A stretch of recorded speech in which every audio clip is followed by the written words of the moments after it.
Okay guys, so ni dia oil filter X50.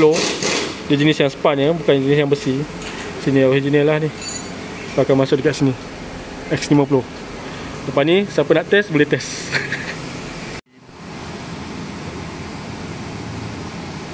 Okay, so fully synthetic Centium 3000.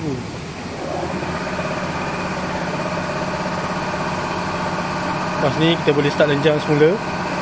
Setelah sekian lama kita bawa perlahan-perlahan. Padahal dah 3 kali yang kena speaker ni. Aduh.